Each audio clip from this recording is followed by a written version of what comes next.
Hey mama, do you find yourself wishing you knew you were on the right path with your business? Or wanting to know how to do it all as a work-at-home mom and entrepreneur? If you struggle with imposter syndrome, mom guilt, or fear of failure, then you're in the right place. Hi, I'm Alexia, a Christian mindset coach passionate about teaching moms how to renew their minds to find success both in business and motherhood. You can overcome the negative thoughts holding you back from fully stepping into your calling. I know what it's like to worry your business will never work, to feel mom guilt every time you work on your business, to realize your mindset is hindering you, but not knowing how to change it in a Christ-centered way. I created the Mama with a Calling podcast to teach you how to use the powerful combination of God's Word and proven mindset strategies to help you break free from negative, paralyzing thoughts and gain clarity and confidence to go where God is leading you. As you step out of the old way of thinking and into God's way, you'll find more peace, joy, and purpose. Pop in those earbuds and get ready to let God work in you so He can work through you. Hey there, and welcome back to the Mama with a Calling podcast for another episode. I am so sorry that I did not put out a podcast episode last week. I was sick. You may still hear it in my voice, so I could not record anything. I was literally out of commission, just like asleep. It's like the flu or something. But I also then had like a really frog voice. So here we are today. And before we get started, I just want to ask if you had a chance to grab our free quick start journal prompts to help you start to have a biblical mindset as an entrepreneur. This is a free guide. It's about worry, because I know that worry is something that we all struggle with. And it's a quick start guide that's going to give you 7 different Bible verses to read and then start to see as truth, along with short journal prompts to get you started on reflecting on your current thoughts versus what the Bible says, so that you can start to renew your mind. So it's like a great primer to just kind of start saying, okay, here's my current thought. Here's what scripture says. How can I start to have a biblical mindset as an entrepreneur? And it's going to start you on that path to start making those changes. So to grab that for free, just go to mamawithacalling.com/stop worrying with a hyphen in between there, stop-worry. I'll also put a link in the description below to make that easy. All right, so today I'm bringing you an interview with a guest I had on the show, Naomi Fata. She is a sewing entrepreneur. So she both sews as a business and she teaches sewing online. And I'm really excited for this conversation because I know there are many of you that have more of an artistic or creative gifting, but you're not quite sure how to really translate that into a business. It can feel like maybe you have to take anything art and either not make a lot of money or, do something in person or it just feels like what are your options? So hearing from Naomi about what she did, I hope that it will be inspiring to you on what your options may be, and just kind of hearing how she turned this into a business. And even if you aren't a creative person or you don't put yourself in that category, there's still something for you here too. Hearing how God worked everything together for her business to happen, and how God just, looking retrospectively at what God did is just so inspiring and encouraging, and how He led her to where she is today. I just think that's for everybody. So I hope that, it's encouraging for anyone feeling called to kind of go against the norm, right? To have your own business, to do your own thing. So with that, I hope you enjoy this conversation with Naomi Fata. All right, welcome back to another episode of the Mama with a Calling podcast. Today, I have joining me on the show, Naomi Fata, who is a sewing entrepreneur offering the local community bridal alterations, custom slipcovers, and online she teaches sewing as a life skill and inspires moms to use sewing as a means to build a business from home. She is the author of Beyond Head Knowledge, Knowing Christ Who Satisfies Our Hearts, and is the creator of 2 sewing-themed journals. Naomi and her husband reside in upstate New York and homeschool their 3 children. Welcome to the show, Naomi. Thanks so much for having me, Alexia. I'm excited to have you on the show because there are people in the audience who, like clients I've had and that I know of others, who are just interested in more of the creative side. And there's definitely this, narrative when you're creative that, I don't know, it's like this classic thing of you're never going to make money doing that. Or you have to use it in a very, you might be artistically inclined. I have a sister that's very into art, but it's you might have to do that in graphic design or something. But making a business out of your creative passions is something that feels maybe like it's hard to figure out. So I'm excited to hear your journey because I know that people in the audience are going to want to hear how you did that. Yes, absolutely. So I started sewing as a kid, and it was not something I ever dreamed of doing as an adult for a career. But it was something I just was always sewing. And one source of inspiration that I had was when I was in my early 20s. I was probably about 20, 21. A friend of mine, she was getting married, and I was in her bridal party, and there was this family. It was a mother and daughter that worked from home and made all of the dresses for her wedding. And they had a business off of that. And that was my like inspiration to start. Because I at the time was working in retail management, and so I started in 2007, which was before a lot of the online jobs for moms were available or even in inception. And I kind of had this dream that I wanted to work from home. And it was like just that little inspiration from seeing them made me go like, oh, I want to do that. I think I could do that. Isn't that awesome? Just how those things kind of come across your path, and then it's like, wait a minute. And that's what I think. That's why I love having people like you on and just talking to other people who have done business, because when we come from we don't know what's possible or like options until we see examples of that. So hearing those stories can be really inspirational to say, like, wait a minute, if somebody else could do it, then I could do it. I know that that's how I got into online business, though it was a complete not, I wasn't good at it, but was Etsy. Same kind of, I was like, when I went to go get married, I was looking at ways to have DIY, and I was like, people are making these things. That's so crazy. And they're selling them on this site called Etsy. And then like a couple of years later, I was like wanting to figure out how to, work from home or something. And I was like, I like earrings, I guess. I was like, I'll try to make earrings. It was terrible. But like the idea was kind of like put in my head that this is an option. There's other possibilities. So you covered a lot of time there in that like brief sentence. So take us back to when you realized that it was an option. What was the journey like to actually getting started and venturing into that business? So when I came back from that wedding, I wasn't engaged yet. I was dating my husband. And then I had this gentleman in my life who was like a spiritual dad to me because I lost my father when I was quite young. And he was a small business owner locally. So I mentioned to both of them that I had this idea. So then the next thing I know, my spiritual dad, his name is Walt, he handed me business cards. He had my business named. He had my phone number on it. That's funny. And I think at the time it said like custom sewing and alterations. Like I literally had no idea what I was doing.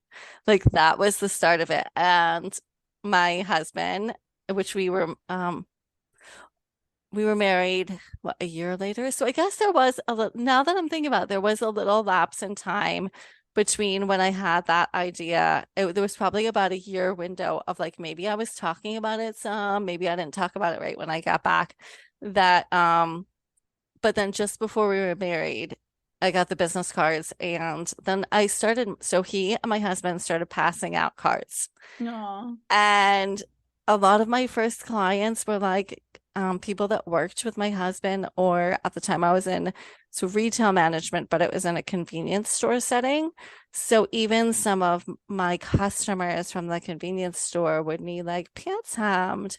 So those were like my initial people that like either someone I knew or like I knew them.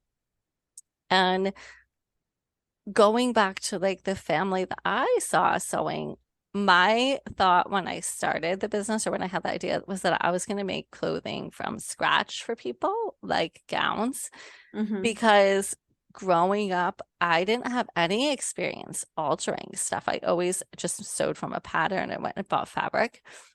But it was later as I got into it that I realized what people really needed was the repairs and the alterations on stuff that they already had. So definitely, I mean, I think this is true probably for any creative business, is we kind of have this idea of what we want to do, and then it doesn't always match what the market is. And I mean, if I had pursued that, I'm sure I could have, there might be some market for custom gowns, but I found that like my local people, the demand was really alterations. And that's kind of how I turned towards the alterations route and turned it into like really an alterations business. And the same is true for slipcovers. It was somebody said, "Oh, can you do this?" My husband told them, "Sure." And You're like, I then will it now figure this out now. so I did, I just figured it out, and then it became something where there was a demand for it, and I just kept going. I love that. And you're right. It's that's really important. And sometimes it's hard to discern if the desire, like, maybe you wanted to make custom gowns and different things. And it's like, do you hold out for that and try to find that market, or do you like serve who's in front of you? And it's like that desire got you there, but the plan, the path looks a little bit different along the way.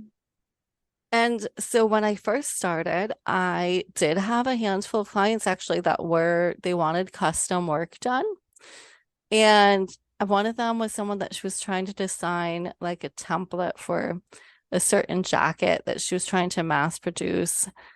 And I actually got a handful of clients at the beginning for stuff like that. And I think that's a line that if somebody's looking to sew, there's people out there that are looking for people like that. And I found that for my own personality, it wasn't that gratifying.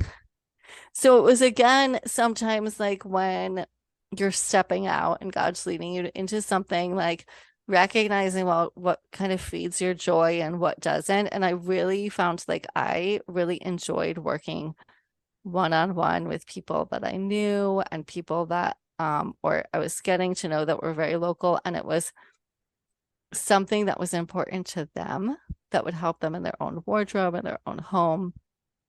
And so I think like that's one of the reasons too why I kind of fell into that area of alterations. Mm-hmm. No, that's good. So that was like in person. And I think that it's kind of funny because there's so much online business, we almost forget that in person is an option. Like for a lot of people today, they get kind of confused about the whole online, like, how are you going to get in front of people and how do you do the marketing? And it is a lot. And of course, you have the potential of like the whole world. But there's also those people that are like literally around us.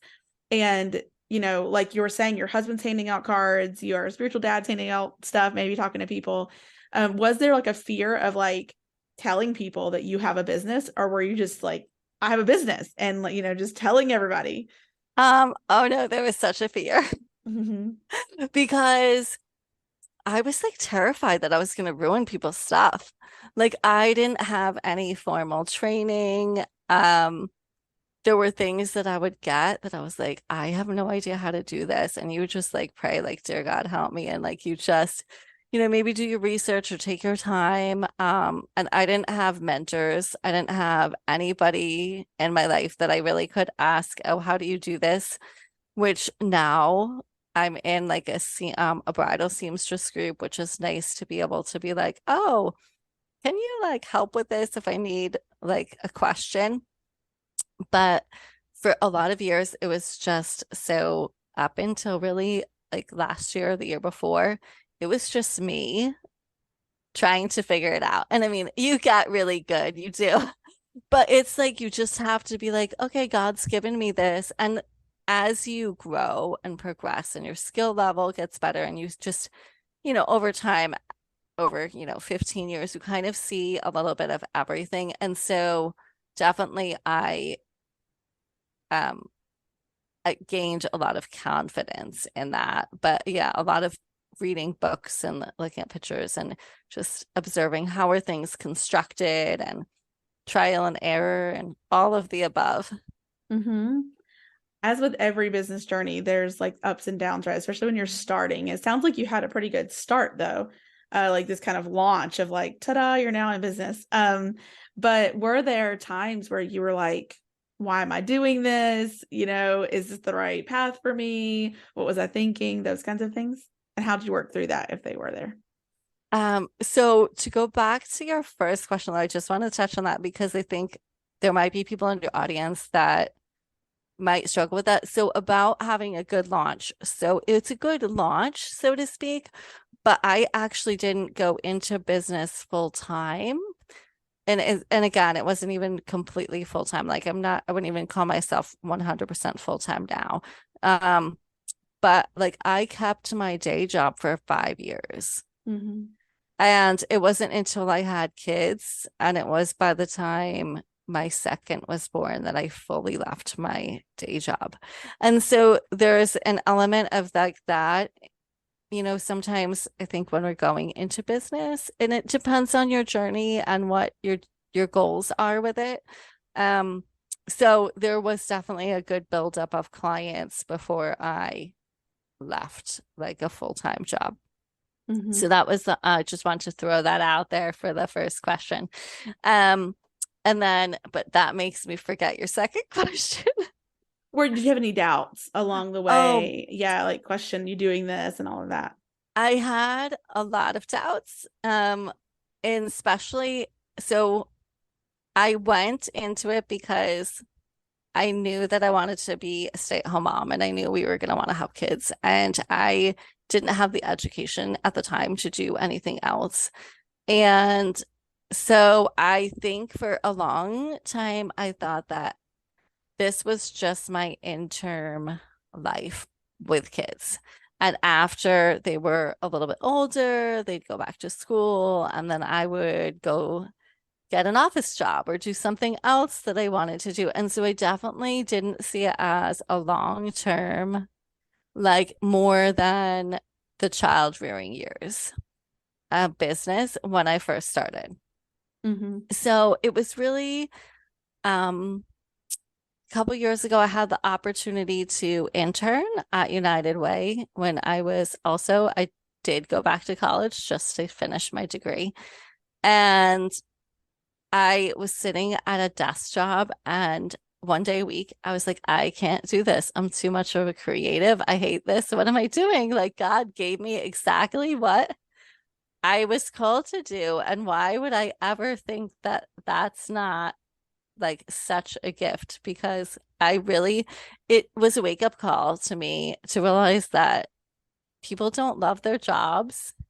And I do get to do something that I love every day. Like, why would I trade that for something else? Mm-hmm. So there definitely were some doubts along the way. But it sounds like they were like pretty quickly, like you had an opportunity to kind of test it without really doing it, which is really neat. Um, Um, yeah, although I think that was like a 5 or 10 year process. I well, but I hate to mean, say that, but I'm like one of those people that like people look at me and they're like, "Oh, you totally are living like the dream job," and I'm like, "You have no idea how much I wrestled with this. Like you're talking years and years."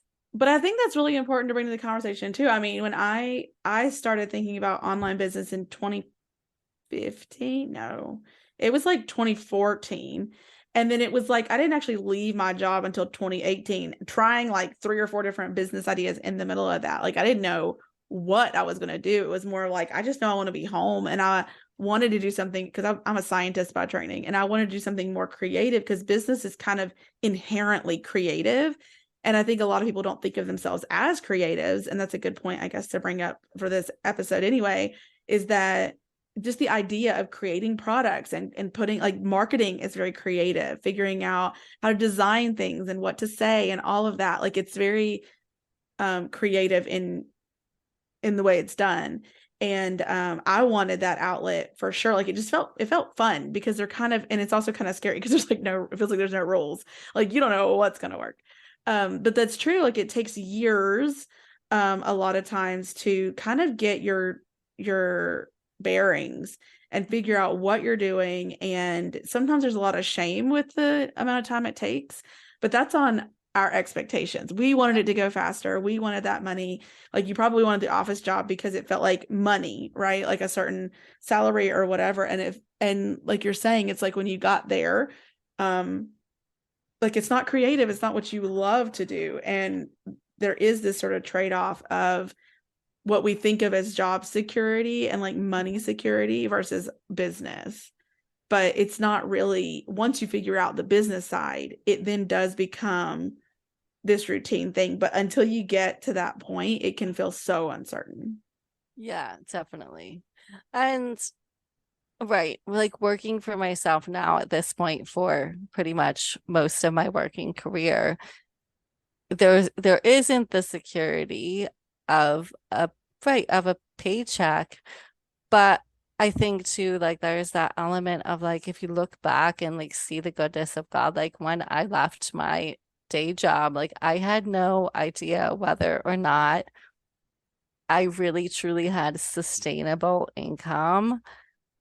Like I had clients, but it wasn't like built up enough to like pay all of the bills that needed to, all of that, and see like when God calls you to something and you know that it's time to move forward, like he meets the need. He totally Mm-hmm. does. For sure. I've seen that time and time again. I think of it as like the woman with the flour, the oil. It's like you It's have what you need today. And it's yes, like you keep yes. going. And a lot of times, and I've done episodes on this, but a lot of times we get all upset. And I think this is interesting. I mean, not to say that we should live on the edge all the time of not having enough, but it's like we think that we're somehow failing if we don't have like if we get to that point where we have just enough for today, we feel like something's going wrong. And it's like, but you have what you need today. It's wrong when you don't have what you need Yeah. today. Like then something's really like off, right? But if you have what you need today, like you might have bills in a week, but there's a week of stuff that can happen. And so I just think we think that, we're not seeing that we're okay, that God is blessing us and providing today. And Yeah. it's like that you're going to go back and you're going to go back and you have what you need and you have what you need. And Yeah. a Oh, it's so story after true. story. Like I could even say that. So like now, because I've been in business for long enough, like between bridal work and slipcovers, I'm usually booked out pretty far. But then like in the last couple of weeks, I haven't gotten a lot of like requests. And I'm like, oh, in the back of my mind, is there something wrong with my website? Oh, is there? And then I'm like, what are you worried about, Naomi? Like you have work for the next 3 months. Like, why do you like God Mm-hmm. always provides? Like, it doesn't matter.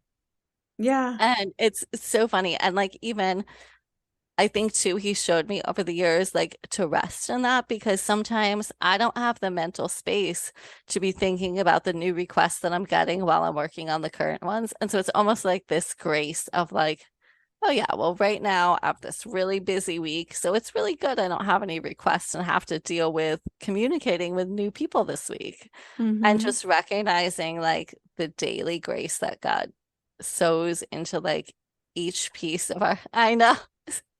But he does. Yes. But that's true. That's true. And yeah, and I think that's those moments when because that's like the Holy Spirit moving that in you, Hmm. right? To just see it that way. And I think those moments of true surrender to him providing, like trusting that he's going to provide, allowing him to provide. You're still working, you're still doing your stuff, but it's just like, yeah, it's just such a special time, I feel like.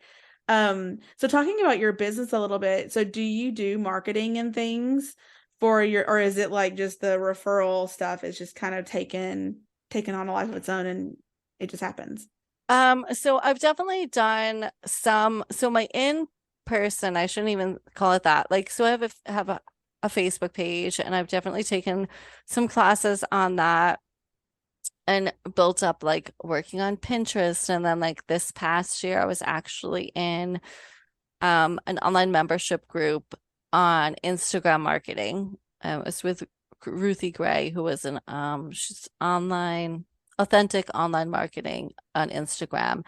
And so definitely like stuff like that has helped me a lot. I've taken some email marketing courses. And again, some of that is for like more the online business space, but filtering that into even the in-person work. So like I use Business Suite, Facebook Business Suite, and Instagram, and I do have a separate like Facebook, but Instagram page for my in-person business, mostly because I'm taking like the bridal and the slipcovers at this point, and a lot of my online stuff has to do with lower scale alterations. And I was trying to keep it so that my in-person people wouldn't get super confused and start trying to bring all of the smaller alterations again, which that was like a transition that I made a couple of years ago during COVID, a move, and different other things that kind of helped with some boundaries with homeschooling. And that's kind of another story too. Yeah. But so it sounds like, so you were alluding to this. So I was going to ask, like, how did it transition from like now do you teach online?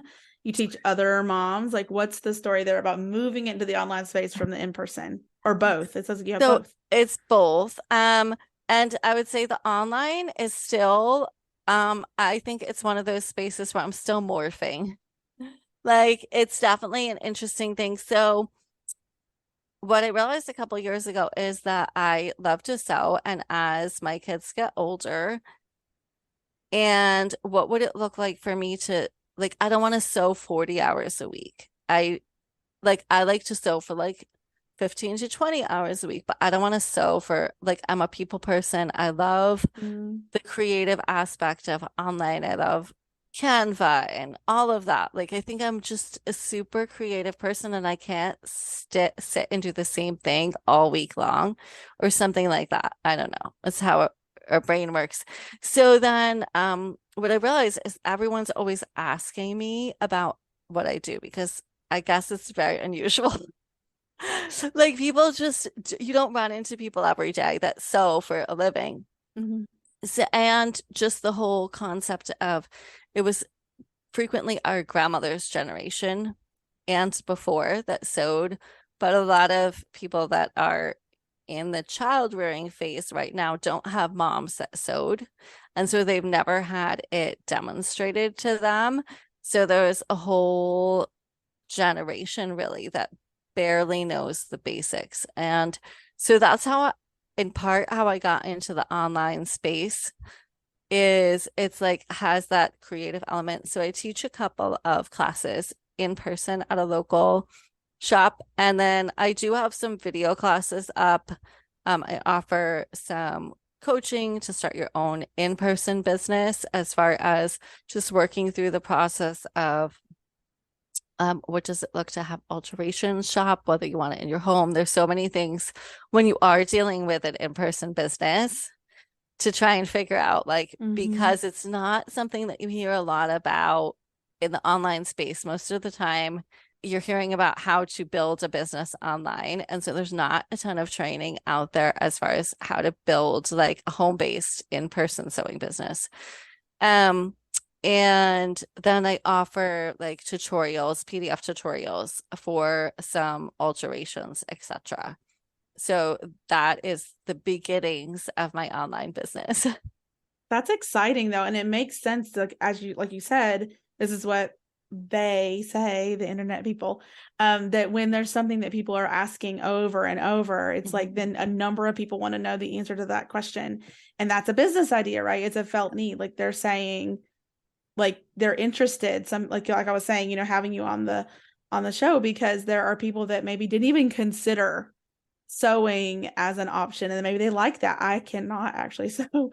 And so I'm one of those people that like I use a sewing machine a couple times and I know like very basic, but like when I say that I just mean like the act of like one, I don't know, like nothing. I can't. So like yeah, but I always had, I remember in college getting all this fabric. I don't know what I thought I was going to do with it, but I got all this fabric because I was going to make myself clothes. It was like a thing in like 2005, like thinking that I was going to make like I get the pattern, and then I get I don't know how to use the pattern.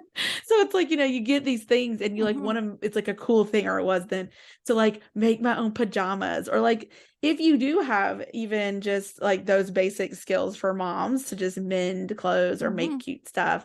And there's obviously the people who are wanting to sew to sell the stuff they're sewing, on Etsy or a local store or whatever. And like you said, a home-based business, which I just love. It feels like something that's almost forgotten, but it's still needed. Like that people still do want that. I have a friend, she's like, I have somebody that like alters my clothes. And I'm like, what? I'm like, I didn't even know that was a thing, actually. I didn't know there were people that altered clothes. And I was like, because there are stuff that like my body shape, I'll Mhm. find pants that are way too long. Mhm. And I'm like, so I just don't buy them. And I'm real frustrated. And she's like, just get them. If they're on sale, all you gotta do is like get her to alter them. I was like, what? That's so amazing. Like that would be Yes. awesome.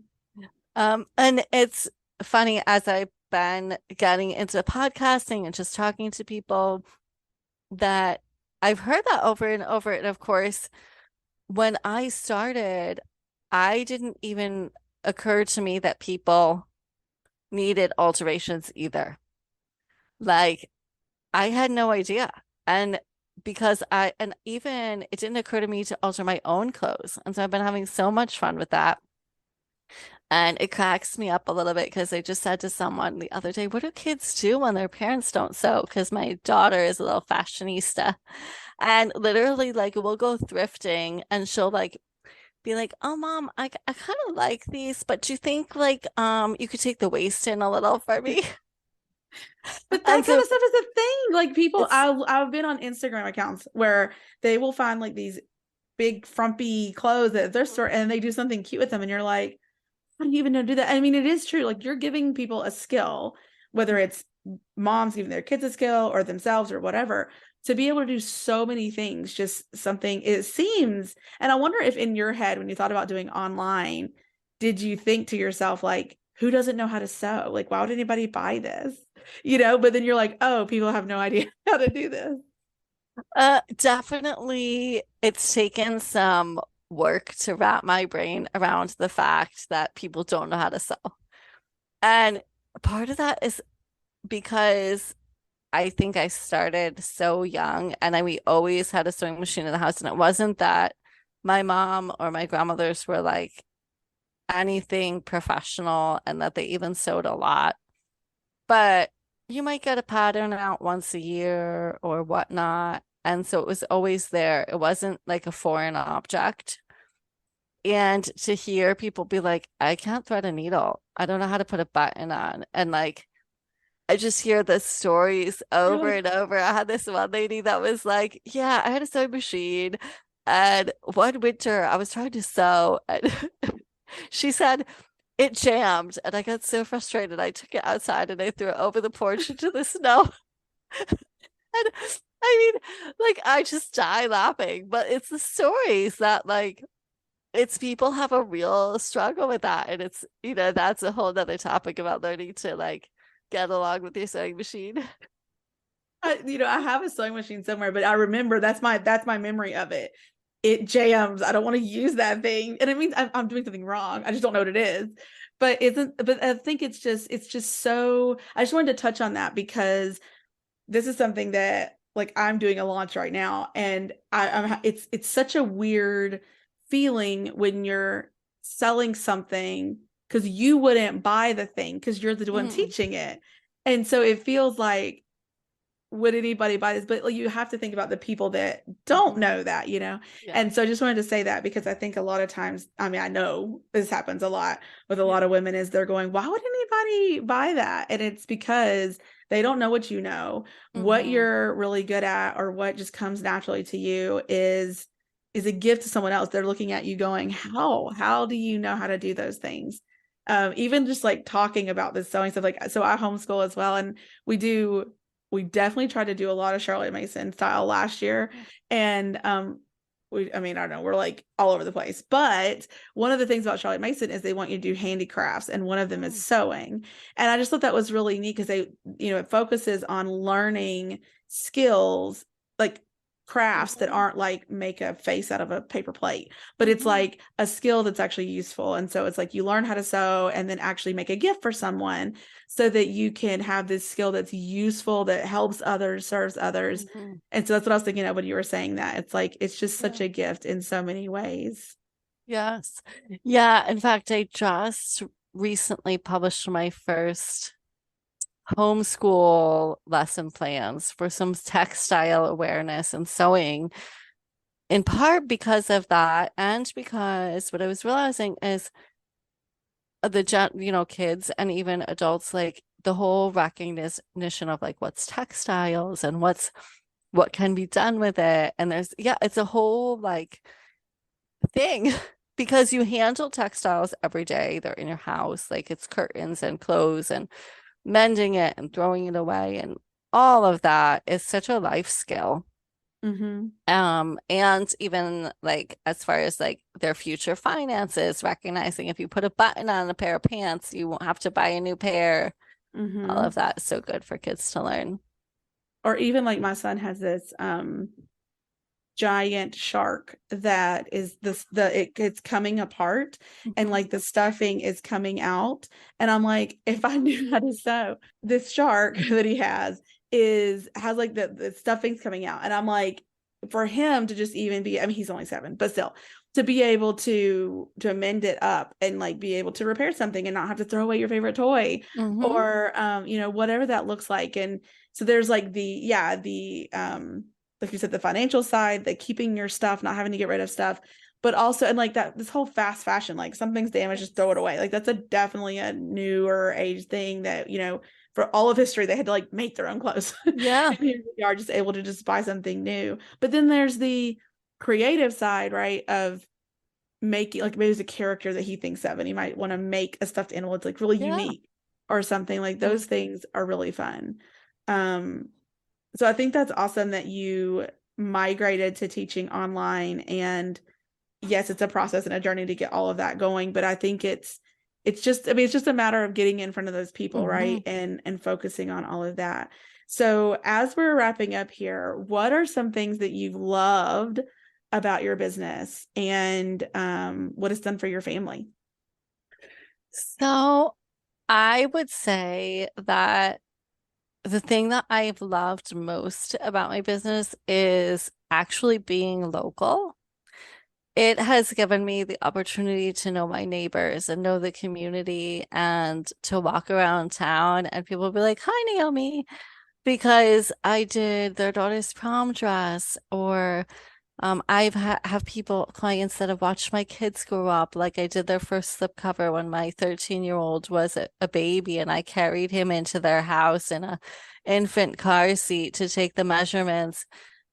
And those connections. And so even as we're talking about like online versus in person, I think like as like I am loving the online space, but I never want to give up my in-person work because I love my community and I love being able to serve them.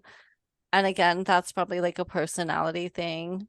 Like I realized like I didn't ever want to sell anything at craft fairs or anything like that because I just love the personal, like knowing their family and their people and seeing them when they need stuff.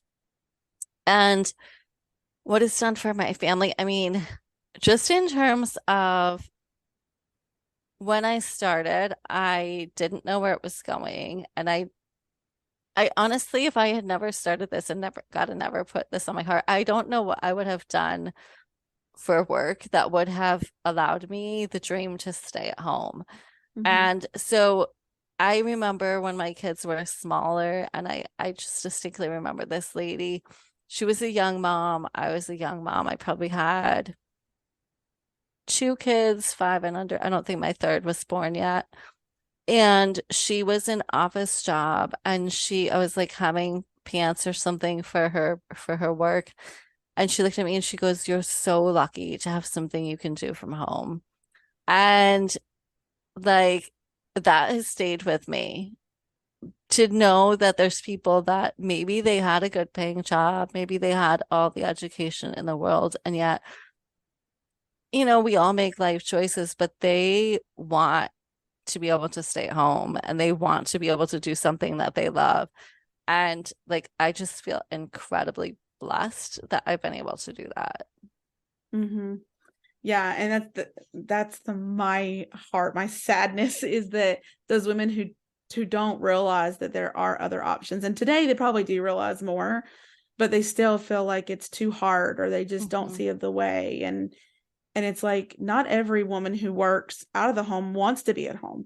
So I Mm-hmm. feel like it means something when you want to, when you have that desire that, all the mindset stuff I talk about on the show, but it's like, figuring out what the root of that is and that it is possible. So I love that it's allowed you to stay at home. And you said some things in that story that I wanted to touch on real quick because you said, taking your baby to a job. So it sounds like you didn't allow sort of like professional, like, oh, I can't because I have a baby. Like you just like, this is who I am. Can you talk about that for a little bit? Sure. There's so much to say about that. I mean, when they were younger, I would usually work when they were napping, but definitely like it was always like, this is who I am, like I'm home. So for the majority of my business, I had a shop in our house, and then we moved during COVID, and we're actually still in the middle of like renovating for a new shop. Um, and so now I travel to clients, but even now, after my kids are in the car or with me or something like that.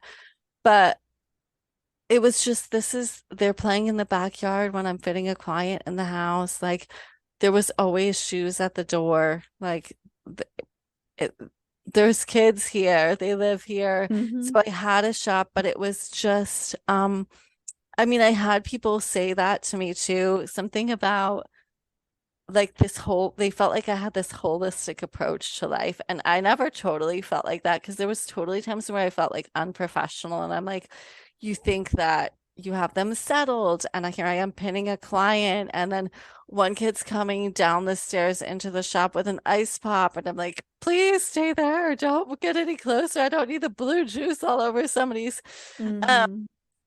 somebody's dress. But I mean, I have a memory of like sitting at the sewing machine with my youngest and my oldest in a little rocker, and you just like bouncing him while you're sewing. And it's just this constant, like, they knew that I was working sometimes. And then um, it just kind of morphed together into this, I think, like this hometown, small town, family life feel. And people just get used to seeing my kids and they would be like happy to see them. And just yesterday, I was out with my daughter who's 11 and we ran into a client who I haven't seen for a while. And it was just so cool because they're like, "Oh, do you remember me?" So this client had used to have a husky, and they would literally, like, when they came to the house to get fitted, they would invite the kids out to play with the dog. And That's I mean, smart. like the whole like it's just my kids got used to knowing my clients and my clients got used to knowing my kids, and it just creates a sense of like belonging that is, I don't know, maybe missing, and just this whole like family feel. Like we're not always running from one thing to the next and so busy that we don't get to know each other, and like they don't all get, it's kind of just like this is life as a whole. Mm-hmm. I love, And yeah, that was the other part was the serving others in your community. Like I love that. I'm introverted. So I tend to like, but it's like to a fault because I'm much more comfortable not going out in my community, but it's needed. It's biblical.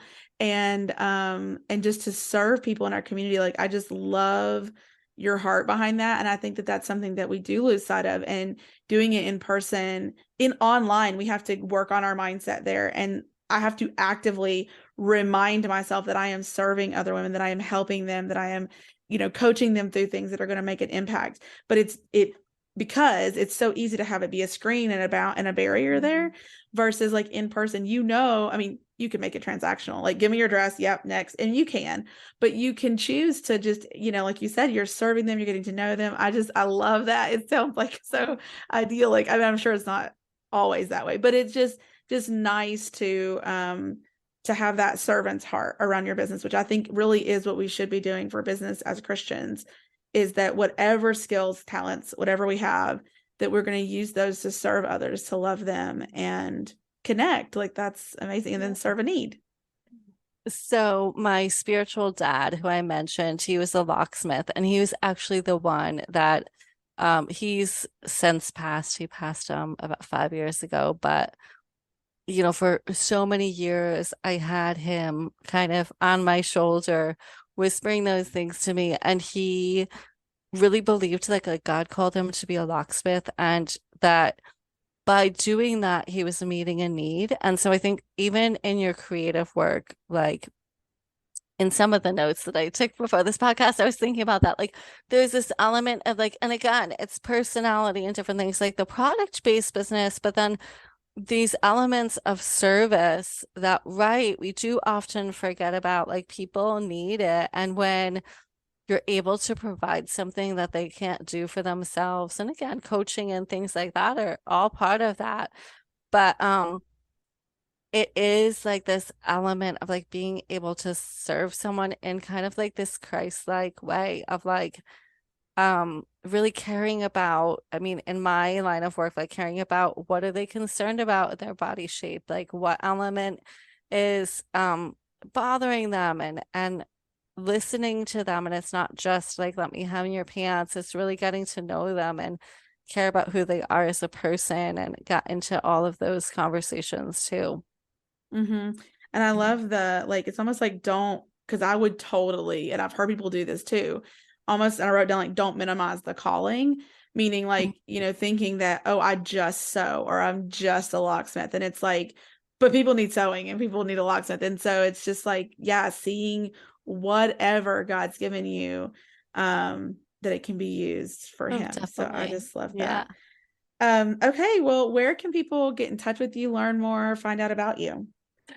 So predominantly online right now. I'm on Instagram at Naomi Fata. That's usually my platform as far as social.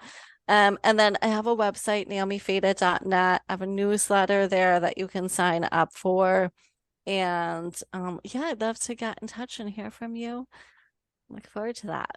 Okay, yeah, I'll put those links below. And thank you so much for this conversation today, Naomi. I think it was really good. Lots of good wisdom in there. Thanks for coming on and sharing with us. Yeah, thank you so much for having me. Thanks for listening to the Mama with a Calling podcast. As always, you'll find the show notes for today's episode at mamawithacalling.com/podcast. Really quick before you head out, are you loving these episodes? To make sure this podcast gets in the ears of as many mamas as possible, please head on over to Apple Podcasts and leave a review. And while you're there, make sure you subscribe so you don't miss out on any future episodes. I'm going to be reading your reviews on the podcast, so I can't wait to hear from you. Also, if you know someone that needs to hear these episodes, grab a screenshot and share it on Instagram, and don't forget to tag me at Mama with a Calling so I can share it in my stories. Until next time, keep pursuing your calling.